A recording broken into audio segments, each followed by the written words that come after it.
Hallo julle en welkom by die volgende episode in Koffie vir jou siel. Die titel vir vandag is die Leë Kerkbank op die manlike front en hierdie is episode 26 in die tema die kriewelrige kerk.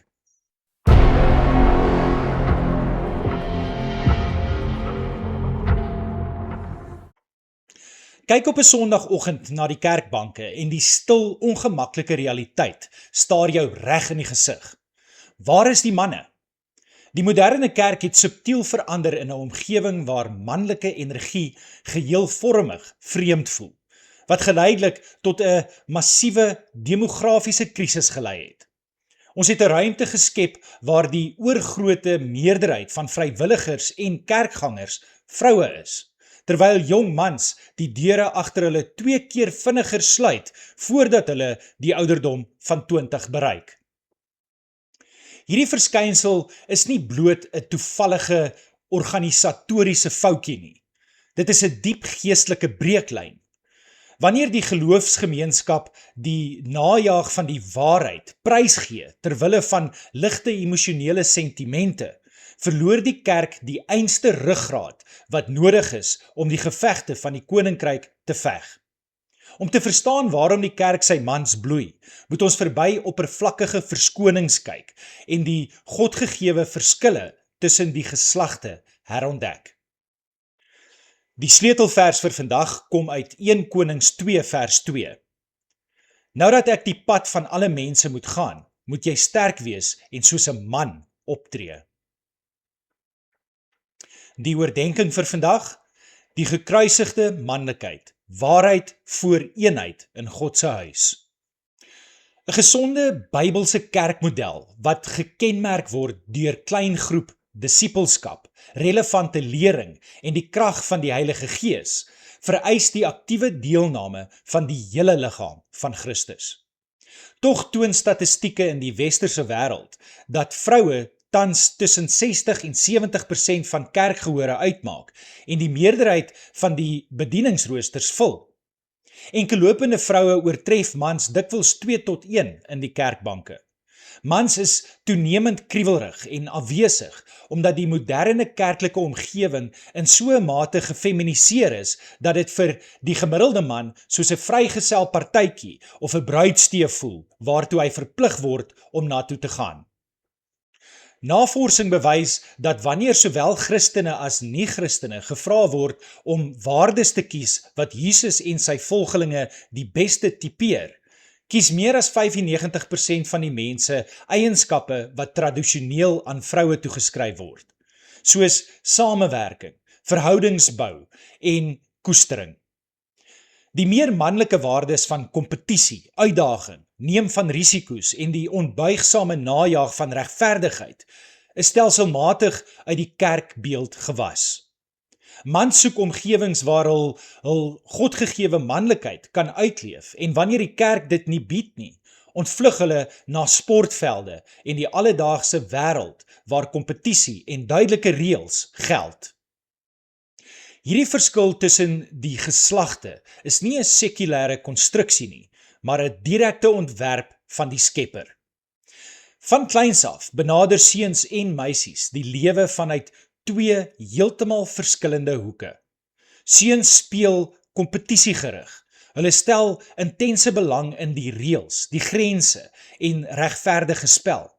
As 'n seun voel dat die reëls van 'n wedstryd oortree is, sal hy die spel stop en die argument deurvoer, selfs al beteken dit dat hy die bal optel en huis toe stap. Seuns is gewillig om verhoudings op te offer op die altaar van die reëls, want vir hulle is die waarheid en geregtigheid van die spel die belangrikste. Meisies daarenteen stel oor die algemeen baie minder belang in strawwe reëls en wenners of verloorders, maar fokus intens op samewerking, eenheid en die bou van verhoudings. Tydens speletjies sal meisies dikwels die reëls prikkelbaar buig of veral aanpas net om te verseker dat almal ooreenkom en niemand uitgesluit voel nie.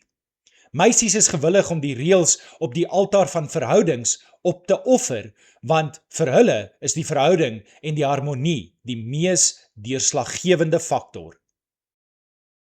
Wanneer hierdie dinamika na volwassenheid en die kerklewe deurgetrek word, ontstaan daar 'n kragtige teologiese werklikheid. Wanneer 'n man 'n dilemma konfronteer, vra hy eerste, wat sê die reëls en die waarheid? Wanneer 'n vrou 'n dilemma konfronteer, vra sy eerste, hoe sal hierdie besluit ons verhoudings en die eenheid beïnvloed? Beide perspektiewe is noodsaaklik om wettisisme aan die een kant en verwatering aan die ander kant te vermy. Maar in God se orde moet waarheid altyd voor eenheid kom. Eenheid wat nie op die fondasie van absolute waarheid gebou is nie, is niks anders as 'n gevaarlike kompromie nie. Wanneer die manlike stem in die kerk stilgemaak word en 'n oormatige vroulike fokus op relasionele harmonie leierskap oorheers, gly die geloofsgemeenskap onvermydelik af na teologiese liberalisme. Dit klink soos, God is liefde, so waarom moet ons nie verhoudings seën wat die woord verbied nie? Is vrede en eenheid nie belangriker as reëls nie? Jesus het inderdaad liefgehad, maar altyd binne die grense van die morele wet. Mans is deur God aangewys om leiding te neem, spesifiek omdat hul natuurlike dryfkrag is om die waarheid eerste te stel, waarna die gemeente agter daardie waarheid kan verenig. Maar hoe kan ons dit in ons persoonlike lewe toepas? Die tyd het aangebreek vir mans om op te hou om die feminisering van die kerk as 'n gerieflike verskoning vir hul eie geestelike luiheid te gebruik. God het jou nie geroep om 'n passiewe toeskouer te wees wat toelaat dat jou gesin en jou gemeente in teologiese kompromie verval nie. As 'n man is jy deur die Almagtige geplaas om 'n anker van waarheid, 'n beskermer van die reg en 'n vreeslose vegter in die koninkryk te wees. Dit is tyd om op te hou weghardloop na die sosiale teeklubs van die wêreld en jou regmatige plek op die geestelike loopgrawe in te neem. Ondersoek jou eie lewe en vra jouself af waar jy die absolute waarheid van God se woord op die altaar van 'n gerieflike, oppervlakkige vrede opgeoffer het. Het jy stil gebly toe die moraliteit in jou huis, jou werkplek of jou kerk afgewater is, bloot omdat jy nie verhoudings wou versteur nie? Hervestig die heilige moed om vir die reëls van God se koninkryk te staan, selfs al beteken dit dat jy alleen moet staan of die geveg moet deurvoer tot die waarheid triomfeer. Vir die hele kerk is hierdie 'n dringende roeping om terug te keer na God se volmaakte, kompeterende ontwerp. Ons het sowel die manlike dryfkrag vir waarheid as die vroulike hart vir eenheid nodig, maar die volgorde kan nooit omgeruil word nie. Laat ons gemeentes bou waar die woord van God onwrikbaar as die hoogste gesag staan en waar manmoedige leierskap en ware broederskap herstel word, sodat die geveg vir die ewigheid weer met oortuiging gevoer kan word. Kom ons bid saam. Almagtige God, ons bely vandag dat ons u kerk dikwels toegelaat het om te verval in 'n sentimentele omgewing waar die skerpheid van u waarheid afgewater word ter wille van 'n valse vrede. Vergewe ons waar ons u seun gereduseer het tot 'n beeld wat die manmoedige, risikonemende gees van mans wegdryf. Ons bely dat ons die reëls van die heilige woord te veel keer op die altaar van menslike verhoudings en oppervlakkige eenheid geoffer het. Here Jesus, herstel die manlike leierskap en die gees van onkompromiterende geregtigheid binne ons huise en ons gemeentes. Skenk die manne in u liggaam die bonatuurlike moed om op te staan as wagters op die muur, wat nie sal skroom om u waarheid te verdedig, die reg te handhaaf en hul gesinne met geestelike autoriteit te lei nie. Maak ons vry van die lafhartigheid wat vrede bo u heilige standaarde stel. Laat die kerk 'n plek wees waar sowel die manlike najag van waarheid as die vroulike omgee vir eenheid in hul volle, Godgegewe balans funksioneer.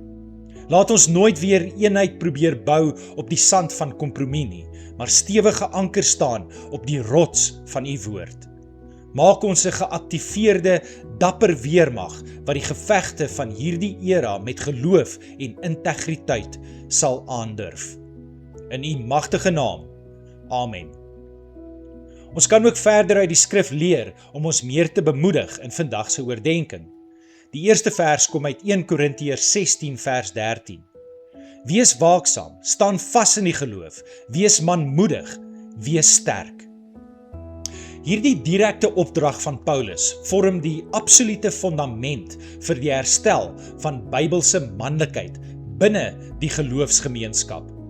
Dit herinner ons daaraan dat die Christelike wandel nie 'n passiewe sentimentele roetine is nie, maar 'n oproep tot geestelike waaksaamheid en onwrikbare moed te midde van 'n vyhandige wêreld.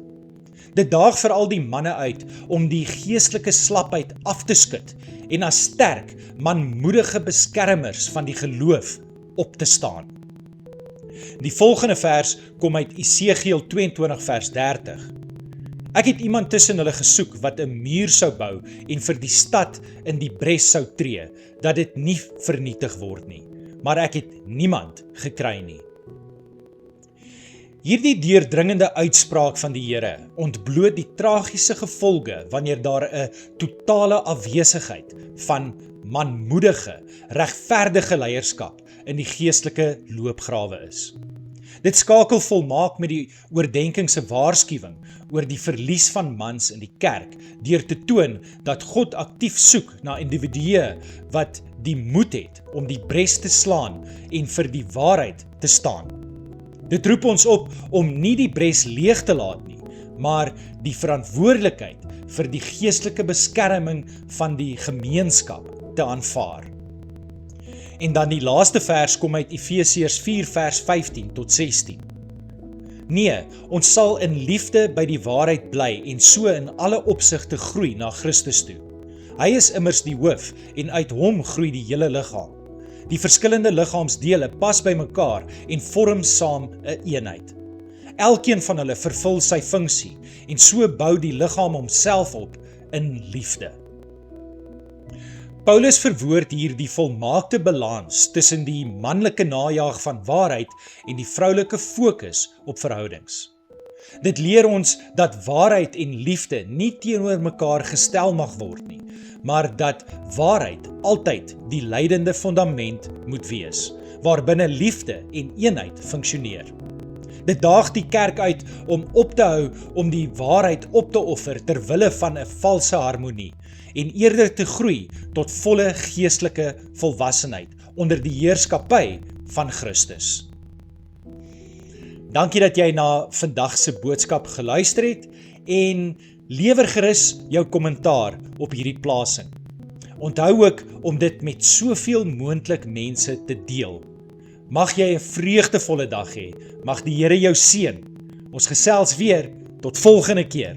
Shalom, shalom.